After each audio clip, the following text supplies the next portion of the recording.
Welcome back to the show. Today we're talking all things bridal fashion with Kate, the owner of Something White Styling. Kate helps brides curate the perfect wedding wardrobe, not just for the big day, but for every event leading up to it. From engagement shoots to after parties, they take the stress out of styling the brides to look and feel amazing. Kate, tell us a little bit about yourself and how you got started in the bridal styling. Hey, yeah. It's kind of a funny story. I feel like with most people, their careers goes in, ups and ebbs and flows and up and down. So I did a lot of twists and turns, but the way that I originally even got started styling was through an internship in college. And that was out in Los Angeles working with celebrities for red carpet looks That's so and cool. press releases, which, yeah, it was so much fun. It was such a great learning experience. And I did that for a little over 3 years until I moved and relocated to Chicago. And, we'll skip over the long rant, but I was in production for a little bit. And then as all my friends started getting married, I was getting asked questions about bridal fashion and if I could assist and help. And when I started helping my friends, it kind of reminded me of the red carpet styling that I was doing when I got started and why I loved being in fashion. Because when you're a bride, you're getting dressed up, you're getting camera ready, you've got your whole glam squad, which includes makeup, hair, and then ideally wardrobe. And it really brought me back to my roots and to be able to get back into that process of getting someone super dressed up and glammed and ready for the camera and ready to walk down the aisle just felt so special. So now I am full time in bridal styling, no more production work, no more commercials or editorial. But I get to apply what I learned with working with celebrities for the red carpet and apply my editorial skills and put that towards my bridal clients, which is so fun. That's incredible. Yeah, that you have all of that experience, especially to know what will photograph well as well. So What important. exactly does a bridal stylist do? I've been to your beautiful studio and admire your work, but I'd love for our listeners to just, if they're not familiar with that, what does a bridal stylist do? Yeah, so a bridal stylist is pretty much somebody who helps you shop. Something that I recently have been reminding a lot of my clients is that just because you want to work with a bridal stylist or you hire a bridal stylist, it doesn't mean that you don't have a great sense of personal style or that you don't aren't good at shopping or don't like to shop. Really, our job is to work with you to narrow down the options and curate those looks to feel like you and to help you find unique things that are different from what everyone else is doing. I think it's so important as a bride to have and to maintain your individuality within the fashion space. And our role is to really just take a lot of the manual labor and hunting and digging for those pieces away from you so that you can still enjoy the shopping process, but you're not stressed out while doing it, or you're not, you know, just like buying things and returning things and in this vicious cycle of, which causes a lot of stress. So our role again is to just kind of ease that stress and help our brides find beautiful things. Yeah, that's so great that you mentioned that too, because there are brides that everyone has their own style and may enjoy the process, but you're just making it more fun and enjoyable and kind of taking a lot of that legwork away. And that's something kind of I even say to my clients as a wedding planner, like, it's your vision. This is, of course, will help provide creative ideas and suggestion, but we're building off your personalities, your love, and help bringing Absolutely. that to life. We're not taking that away from them. We're just supplementing it and making it fun, and Yeah, I not get all the stressful. time. Girls are like, but I love to shop and I'm good at it. But it's different. You have so much more on your plate as a bride and you don't have the time. So let us do the digging and all the work. And then you still get to pick and choose and you still have, the overall choice of picking what you're going to wear at the end of the day. We're not taking that away from you. We're just there to help you enjoy the process and again kind of be somebody to bounce ideas off of. I like to be Totally. very collaborative with my clients. Yeah, as a professional, I love that. Well, how is your approach different from a personal shopper or like a bridal consultant at a boutique? Yes, that's a good question. I think my approach is my clients always come first. My job is not to make a sale. I don't work on commission. I am purely there to make my client happy. For example, if we are shopping for the wedding gown and there's a stylist who, is encouraging them to either purchase something or saying, "Oh, this looks so good on you," but they don't like it, I can always reassure them it's okay to not like things. And I can tell the stylist she doesn't care for this style. Sometimes I can be an advocate in that way. Um, Hmm. but I think at the end of the day, yes, it's my client's happiness I always put first, and always remembering what the end goal is, or how they want to look and feel on their special day, and applying that to my practices. Yeah, I like that. That's incredible. And I like how you mentioned too, like you are also there at those meetings at the boutique with the bridal consultant, and you are that person. And sometimes a bride can get a lot of opinions from friends, family. So it's nice to have a professional with them that still has their back, but is also kind of that person to help with that communication. So yeah, that's Yeah, and I awesome. think there is some crossover and similarities as far as a personal shopper goes. I think the only difference is that I'm hyper focused on, I have the way that I like to work, but also hyper focused on um getting creative with how I source. I think personal shoppers, again, tend to pick and choose from specific places because maybe they have certain relationships. And I have relationships too, but I still, earning a commission on the back end is never my priority. My goal is to source unique pieces, whether that is hunting for vintage or hunting secondhand. I've even sent brides things. I'm like, "Hey girl, I know you liked this dress I found on Poshmark in your size. Like, go snag it." So That's so I, cool. don't really care where we're shopping. I think it's fun to get creative and For sure. um, find different things in different places. So I love that. I really do think that sets you apart. What would you say, like, who's typically seeks out your services? Is this just for high end weddings, or can any bride benefit from your services? I think at the end of the day, any bride could benefit from having a stylist. Um, it is an investment though. And one thing I like to tell my clients up front that, there is a service fee for my time to work with you and work For sure. together. It's a lot of It time. does not include the wardrobe. A lot of people think that they just pay for the dresses or that my fees include the cost of items, but that's not the case. But I think that too, having a stylist can actually save you money, and we're saving you time. I strongly believe time is money, and the amount of Mhm. time that a bride spends late night looking through Instagram, Hours. the internet, hunting down like the perfect veil or whatever it may be is exhausting, and it does take time. So our goal, and I get a lot of clients as well, something that is just, I think the nature of the overconsumption sometimes is girls buy things, they forget that there's a return window, they can't return time, or they didn't check the return Right. regulations, so they bought an expensive something and now they're stuck with it. And those things cost money too. So you could either put that money that you might spend on like buying a bunch of stuff and being stuck with it Hmm. towards a stylist, or you end up in that situation. So I kind of like, it's like weigh your options. Totally. And yeah, I like, because I was going to mention that too. The shipping alone, if you need to get something last minute and you're spending, a lot to just get it there in time. There's just so many things when you can plan accordingly with a professional like yourself, and have the necessary pieces. And then because you're making emotional buys at this time Yes. too, right? And you're like, I Then don't care, I people just see need the something. And then brand it's yeah. shopping. It's just enough with that. That is we're done with that. And I think too it's really interesting, but until you're a bride, you actually don't know the timelines of wedding dress shopping, which is so important. And True. I think a lot of brides also get stuck in a situation where they're 6 months out from their wedding, they're 8 months out from their wedding, and they still don't have a gown. Well, guess what, sister? You might be paying express shipping Hmm. or rush fees for alterations, depending on when your wedding is, because the minimum time frame for a dress to be made and delivered is 6 months.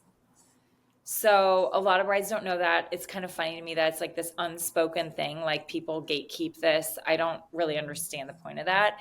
But I tell all my clients up front, if they don't already have their gown when they find me, like, hey, heads up, you might want to make a decision on a gown, whether we're working together or not by this date, Mhm. because Mhm.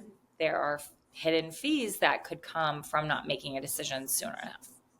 Absolutely. Yeah, and I even have brides ask me sometimes where, about, oh, when do I need to buy my dress and when and again, I have the high level knowledge on, Yeah. on this, but again, every boutique is different, every designer, all of those inner Yeah. workings. They'll even ask me sometimes about when should I get my dress fitted and how many fittings will I need? And it's like, and again, I can give them those averages, but it's like until you really start that process with that individual,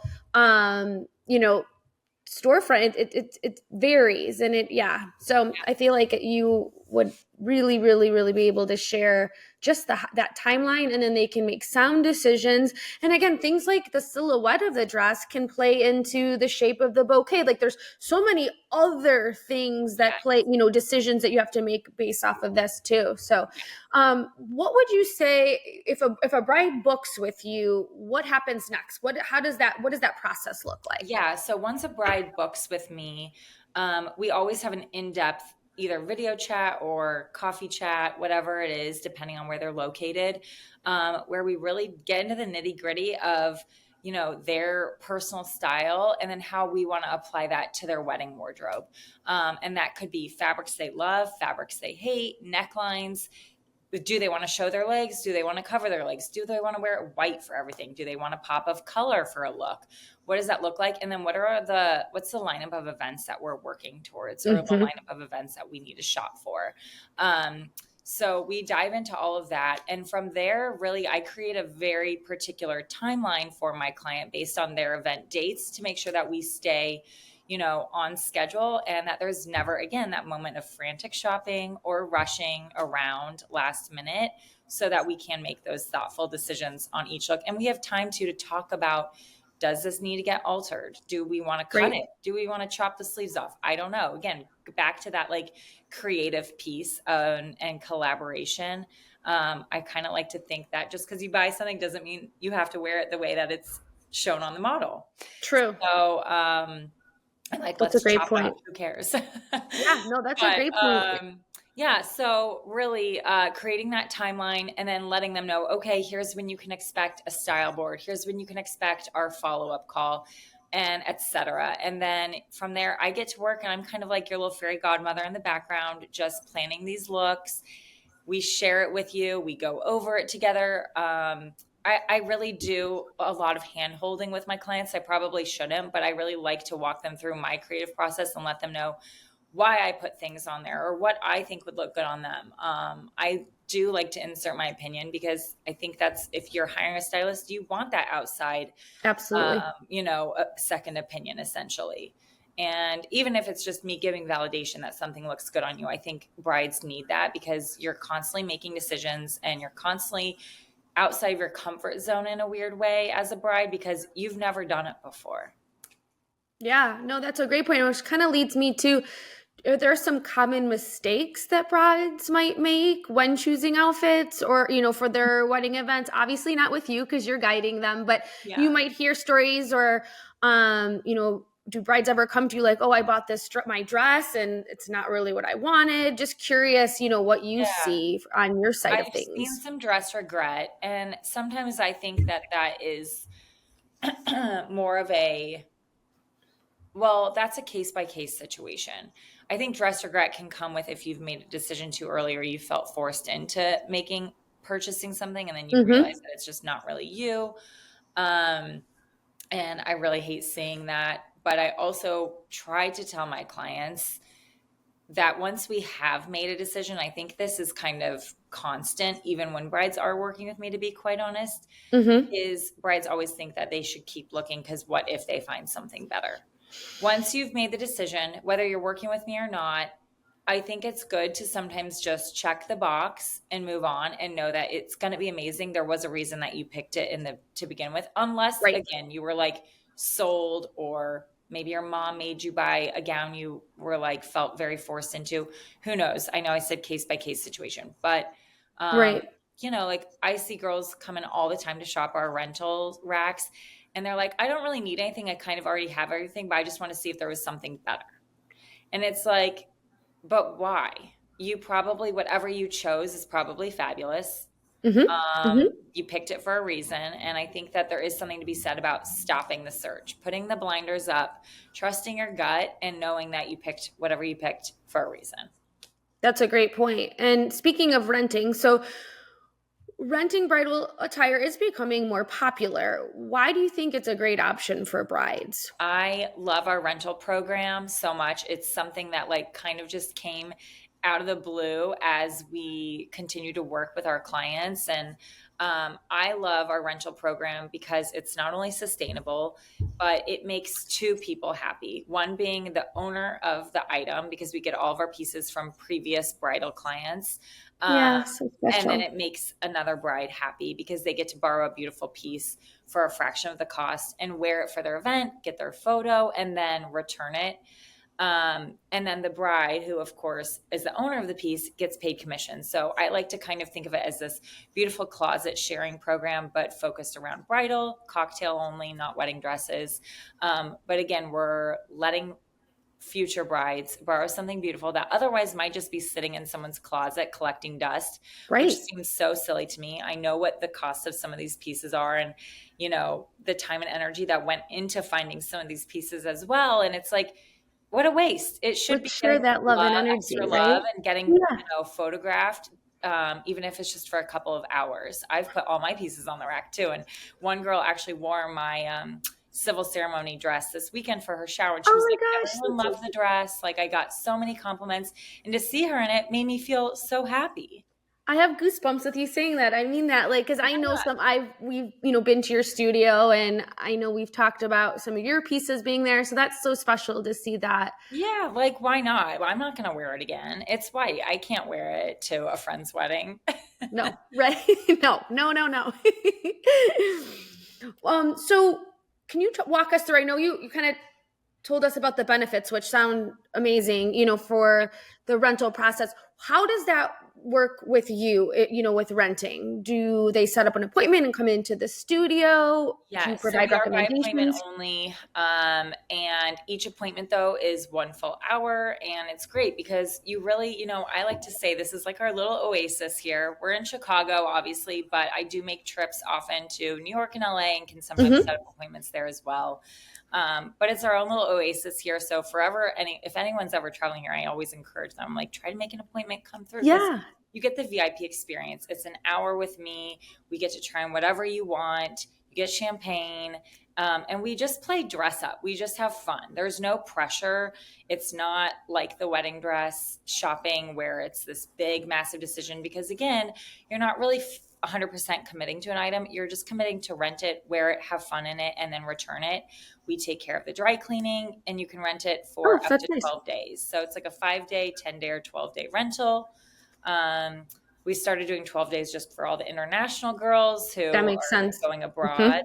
Hmm. Hmm. Um, but again, I think it's just allowing them to have fun without the commitment. And I think girls are willing to be a little bit more adventurous with pieces that they're renting versus buying because it kind of gives you the opportunity, I feel like, to push the limits with your fashion a little bit and be like, okay, it's just a rental. Like, if I'm Right. It's renting, not forever why piece. not Yeah. rent something kind of funky and out there and different? Yeah, that's really unique. I love that. And I like that you said too. So really they, of course would take good care of the piece, wear the piece, and then that just gets returned to you. They don't have to worry about dry cleaning. Nope, it's shipped to their doorstep, ready to go. And then they wear it and then they pack it up and ship it back and then we dry clean it. We can also do, little minor alterations. That's a question I get asked a lot. Obviously, a Hmm. rental does need to generally fit. Right. You can't take Go one super tip. size and make it 3 sizes smaller. We can't alter them. Like I said, we don't own them. But we can do small temporary alterations like shorten a strap or shorten a hem. Oh, Um, nice. Okay, and that's that's great. pretty much it. Yeah, and I think that would put some clients at ease, depending on what height of shoes they wear and things like that. Yes. Those, yes, I'll that's always do awesome. my best to make sure that it does look like a good fit and that it's going to photograph well from all angles. And, I'm always honest if I'm like, you know what? it's just too big. I think we move on. We And move I on, we force find the something. client to Yeah. think outside the box. That's not the rental for you. Let's find something else. I mean, we've got a ton of pieces. So, Oh my gosh, I know, it's incredible. I could yeah. spend the whole day at your it's so beautiful. Well, what are some of the biggest bridal fashion trends you're seeing right now? Or are you projecting for 2025, 2026? Yeah, I think there's a couple things that I keep seeing over and over again, but what some things that I'm starting to notice for I think 2025 and like I'm about to go to Fashion Week for spring 2026, but I'm really loving like sculptural pieces, whether that's like fabric or necklines or even just silhouette being super sculptural. I think Mhm. that does like is a really nice tie and play off of like all this interesting as a planner. I'm sure you're seeing all the cool drapery that people are doing. Yes, And loving I it. feel like now that's kind of starting to play into dresses, which is really fun.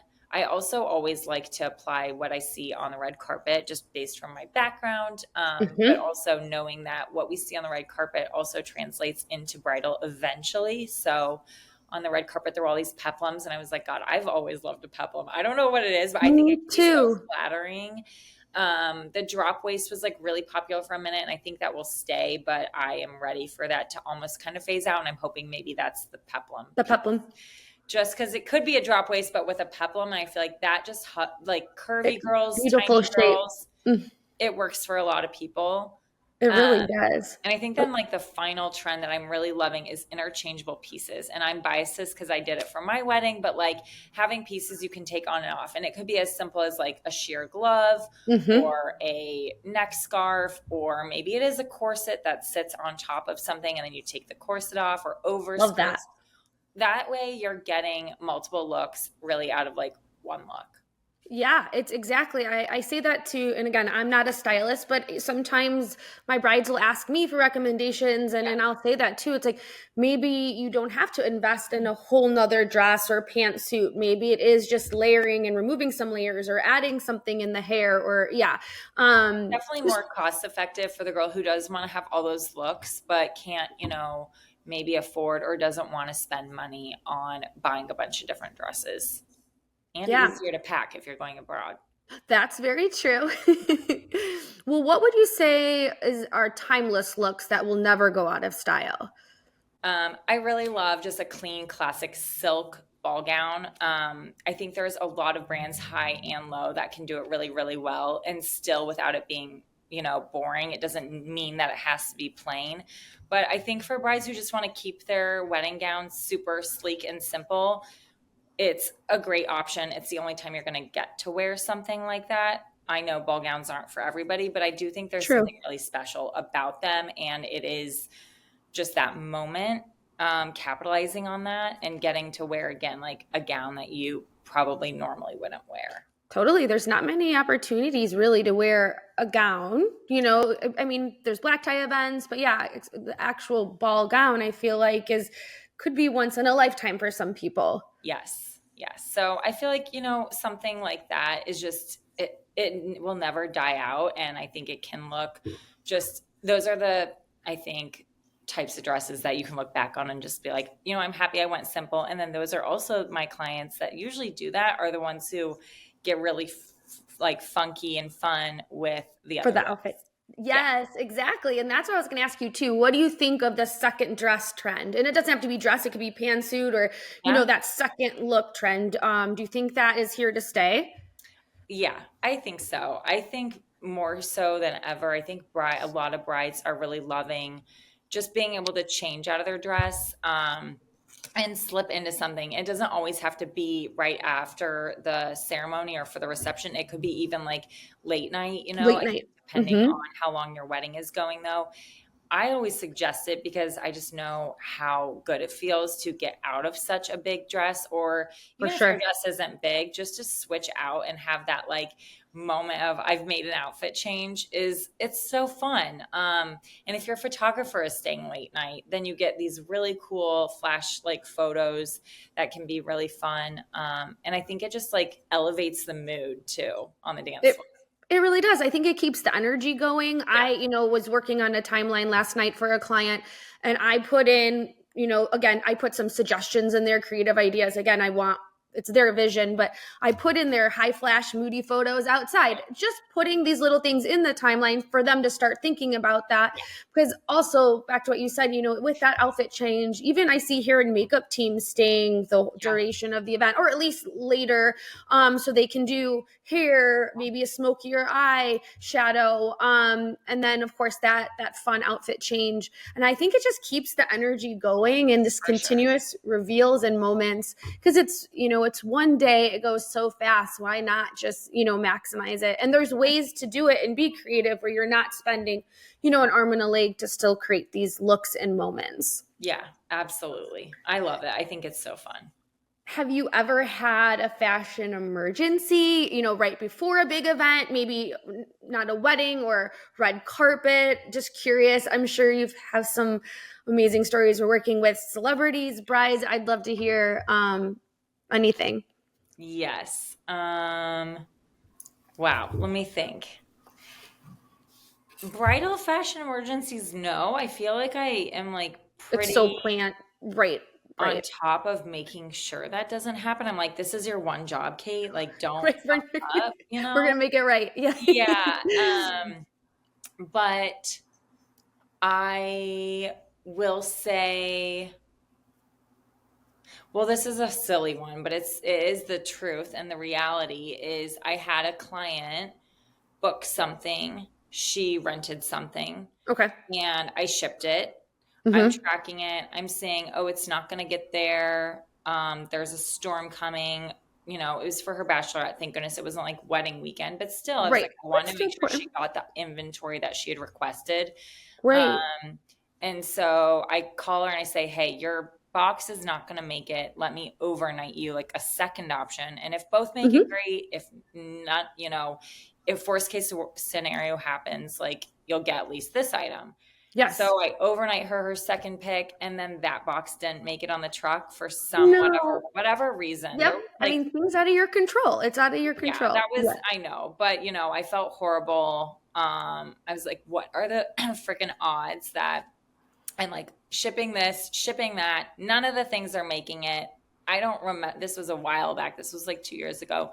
But either way, I felt horrible. I was like, great, like, thank goodness it wasn't wedding day. But this is Right. why I do like to, again, start working with brides further out in advance rather than these quick brides who are like, hey, my Turn around. rehearsal dinner is in 1 month. Can we find a look? Because then that creates, again, rush. And you never know. Shipping is not reliable. No. So I always try to remind my clients that I am not the shipping gods and I don't really have that great of a relationship. I do what I can, I'm Right. like, we're not besties, but I always am like, please. So there are things that are out of your control. And I feel like just learning as a stylist to like mitigate those issues is so important. That's, the best that I can do. Yeah. And setting those expectations ahead of time, what you do, what timelines, and Yeah. and we all know that sometimes there's just we have no control, Yeah, over but it's shipping so and frustrating either way, and that like even plays into when I was doing celebrity styling. I'll never forget we had ordered like a custom made crown for somebody for the oh Met cool. Gala, and we had a courier bringing it. They dropped off something else instead of what they were supposed to drop off, and we Oh, needed the thing in an hour. I had to track down the courier. Do you know how many courier system or courier companies are in LA? Like oh, I'm sure. 90, maybe 900. I don't know. There's so many. And that was like, even little things like that. Didn't seem little at the time. Right. Because it was like, we need this and we need it in an hour. We got the wrong thing. This isn't the right thing. And so shit happens, but you always do the best that you can. You do. So what did you have to pivot with the what the No, we ended headpiece? up tracking it down. Look at you.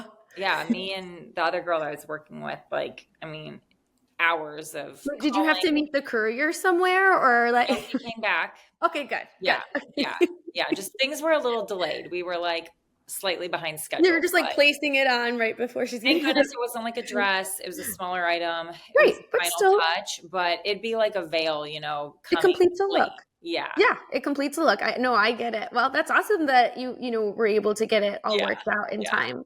yeah. So for the brides listening, what's the one piece of styling advice you wish every bride knew?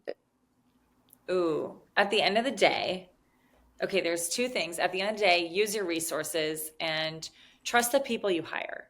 I think Mm-hmm. it's so important to lean into trusting the process, hiring people around you who you vibe with, and being Yes. smart about who you choose to be on your team, essentially. Yeah, Um, it's a team for sure. and trusting those people, like listening to them. We're the professionals. We've been doing what we do for a while. We always want to listen to you, but we also always Of have course. suggestions and have your best interest. And then my second thing is to have fun with your fashion naturally. Like this is such a fun opportunity. You've hired the photographer, you've got the like makeup and hair. Don't drop the ball on wearing a shitty outfit. Well said. Don't do it. Just, I Don't mean, look like shit. Just yeah, no, yeah, please don't. Um, no, but I mean, like, this is such a fun opportunity to it take is. and capitalize on the moment. Have these photos that you're gonna look back on and be like, wow, I'm so happy. Like, I went with this like bolder choice and got to wear something out of the box. Like, I kind of want every bride to like treat it like the Met Gala and not like in a costumey weird way. Right. I'm like, let's just like go a Elevate your. little, give me a little something. You do Yep. the simple slip dress, but then give me some like a pot, like I don't know, a weird shoe or a weird handbag, anything. Mm-hmm. Mm-hmm. And again, I know it's not for everybody, but I But do like to push my brides a little bit and outside each the comfort bride probably has their own level of being like, you know what I mean, right? zone. So it's like you Yeah, can. let's So take it there I though. what's in their kind of reach for their comfort Yeah, zone. But I love that. like let's Um, explore that. exactly. Yeah. Well, how can brides connect with you and learn more about something white styling? What's the best way? I know you're on Yeah. Instagram and I follow you and I admire everything Oh, that you thank do. you. Gosh, Yeah, I'm horrible on Instagram. I'll go like months where I just like am absent and not on it because I because have to you're busy. break. Yeah, but or then sometimes I'm super, super active. I'm like, oh, this is so fun. It just kind of depends on my mood. But I would say the best way is to fill out a form on our website, which is Okay, fill out like an great. inquiry. You can also find my email on there. So emailing me is best. I prefer emails over DMs any day, even though I get a lot of DMs and I I'm sure. try to respond to them, but it's hard. And I feel like email is just a lot more personable. I'm able to For extract sure. more information up front from my clients by asking them many more questions. And also then I can say, hey, let's schedule a consult. And I will usually respond to DMs with like, hey, please schedule a consult. And then we can just dive right in. It's just a lot easier because otherwise you could go back and forth for weeks. And that's a lot of time. It is. And we say the same thing too. It's, plus it's helpful to have everything documented in one chain, especially if you're going, back and forth about different ideas. It's helpful, all around. Yeah, I'm getting old Okay. anyways. I like a big screen. I like to be on my computer. Oh, me too. I don't want to be on my little phone. Like, you might want to pull in examples and, things. It's just, you need your creativity or you need to be able to have your full yeah, screen. yeah. Well, Kate, thank you so much for sharing your expertise with us today. And for our listeners, please stay tuned for our next podcast. We are so happy to have Kate today. And we look forward to working with you and being at your studio soon. Yes, anytime you want, come on by.